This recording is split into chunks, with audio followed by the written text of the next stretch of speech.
जय श्री कृष्णा दोस्तों, मैं सुमन द्विवेदी भक्ति विद सुमन चैनल में आप सभी का स्वागत है।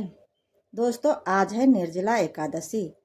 दोस्तों, आज हम बात करेंगे कि निर्जला एकादशी का व्रत क्यों किया जाता है, निर्जला एकादशी का व्रत निर्जल क्यों किया जाता है और निर्जला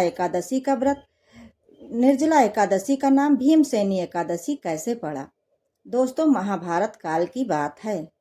भीम के चारों भाई, माता कुंती, उनकी पत्नी द्रौपदी, सभी लोग दोनों पक्ष की महीने में पड़ने वाली दोनों पक्ष की एकादशियों का व्रत रखते थे। इस दिन अन्न नहीं खाते थे और भीम को भी इस एकादशी का व्रत रखने के लिए कहते थे कि तुम भी दोनों पक्षों की एकादशी का व्रत रखो, तभी तुम्हें मोक्ष की प्राप्ति होगी। इस दिन अन्न खाने से पाप लगता है, इस दिन अन्न तुम भी मत खाओ। हम सभी लोग नहीं खाते हैं, परंतु भीम को भूख बर्दाश्त नहीं होती थी और वो बिना भोजन के रह नहीं पाते थे।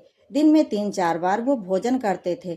अगर उनको दिन में भोजन एक बार भी भोजन न मिले तो वो बर्दाश्त नहीं कर पाते थे, इसलिए वो कोई भी व्रत नहीं रख पाते थे। उनके उदर में वर्क तुन नाम की अग्नि थी, जिसकी वजह से वो अगर खाना नहीं खाते, भोजन नहीं करते थे तो उनके वो बहुत परेशान होते थे। वो अग्नि उन्हें बहुत परेशान करती थी। जलन होती रही, तपन होती होगी, जो भी है, वो बहुत परेशान रहते थे। उनसे भूख बर्दाश्त नहीं होता था। तब जो है, लेकिन उनको इस बात की भी बड़ी चिंता रहती थी कि हमारे परिवार के सभी लोग इस व्रत को रखते हैं और सबको मोक्ष की प्राप्ति होगी, और मैं इस व्रत भगवान की अच्छे से पूजा पाठ करते हैं, श्री हरि विष्णु की अच्छे से आराधना करते हैं। परिवार के सभी लोग, सबको वैकुंठ की प्राप्ति होगी, सबको मोक्ष की प्राप्ति हो जाएगी। और मुझे कैसे होगी, क्योंकि मुझसे तो कोई व्रत उपवास रहा ही नहीं जाता। मैं तो व्रत रख ही नहीं पाता हूँ, मुझसे भूख बर्दाश्त ही नहीं होती। और उनको इस बात की भी चिंता सताती थी कि ऐसा ना करके कहीं ना कहीं मैं भगवान विष्णु का अपमान भी कर रहा हूँ, उनका निरादर भी कर रहा हूँ। उनको इस बात की चिंता सताती रहती थी। इसी चिंता को लेकर वो एक बार श्री वेद व्यास जी के पास पहुंचे और उन्होंने उनसे अपनी समस्या बताई कि हे प्रभु, मेरे परिवार के सभी सदस्य, माता कुंती, मेरे चारों भाई, मेरी पत्नी द्रौपदी, सभी लोग निर्जल दोनों पक्षों की एकादशी का व्रत करते हैं, परंतु मुझसे भूख बर्दाश्त नहीं होती है और मैं व्रत नहीं कर पाता हूँ। जबकि सब लोग मुझे व्रत करने के लिए कहते हैं, बहुत प्रेरित करते हैं कि अगर ऐसा नहीं करोगे तो तुम्हें मोक्ष की प्राप्ति नहीं होगी, तुम्हारे जाने अनजाने में किए हुए पाप भी नहीं धुलेंगे। लेकिन मुझसे ऐसा हो नहीं पाता, मुझसे भूख नहीं बर्दाश्त हो पाती। इसीलिए इसी चिंता के निवारण के लिए मैं आपके पास आया हूँ। आप मुझे कोई ऐसा सरल उपाय बताइए जिससे कि मुझे भूखा भी ना रहना पड़े और मुझे मोक्ष की प्राप्ति भी हो जाए। तब श्री वेद व्यास जी ने उनको कहा, हे भीम, यदि तुम स्वर्ग को अच्छा और नर्क को बुरा मानते हो तो तुम्हें महीने में पड़ने वाली कृष्ण पक्ष और शुक्ल पक्ष दोनों एकादशियों का व्रत करना चाहिए। इस दिन अन्न खाने से पाप लगता है, तभी तुम्हें मोक्ष की प्राप्ति होगी। तब भीम ने फिर से अपनी बात दोहराई कि हे प्रभु, इसी समस्या का समाधान के लिए तो मैं आपके पास आया हूँ, क्योंकि मुझसे भूख बर्दाश्त नहीं हो पाती। मैं भूखा नहीं रह सकता हूँ, मैं भूख बर्दाश्त नहीं कर पाता हूँ, क्योंकि मुझे भूखा रहने में बहुत परेशानी होती है। तो आप मुझे कोई ऐसा सरल उपाय बताइए जिससे मुझे मोक्ष की प्राप्ति भी हो जाए और मेरे जाने अनजाने के पाप भी नष्ट हो जाए। तब श्री वेद व्यास जी ने उनको बताया कि ज्येष्ठ माह के शुक्ल पक्ष में पड़ने वाली निर्जला एकादशी का तुम व्रत करो। ये साल में एक बार आती है, लेकिन इस दिन अन्न जल कुछ भी ग्रहण नहीं करना है। एक दिन के इस एक व्रत को करने से तुम्हें 12 महीने की एकादशियों का पुण्य फल प्राप्त हो जाएगा और तुम्हें मोक्ष की प्राप्ति भी होगी।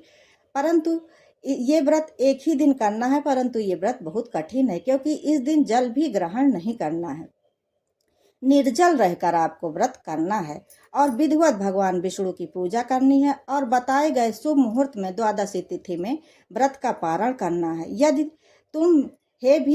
तुम प्रेम पूर्वक पूरे श्रद्धा भाव से साल में पड़ने वाली इस निर्जला एकादशी व्रत को करोगे तो तुम्हारे जाने अनजाने के सारे पाप भी नष्ट हो जाएंगे, खत्म हो जाएंगे और तुम्हें वैकुंठ धाम की प्राप्ति होगी, मोक्ष की प्राप्ति होगी। इसमें कोई संशय की बात नहीं है। परंतु तुम्हें ये करना होगा कि साल की एकादशी निर्जला एकादशी का व्रत करना होगा। तब भीम ने उस श्री वेद व्यास जी के कहने पर निर्जला एकादशी का व्रत किया था।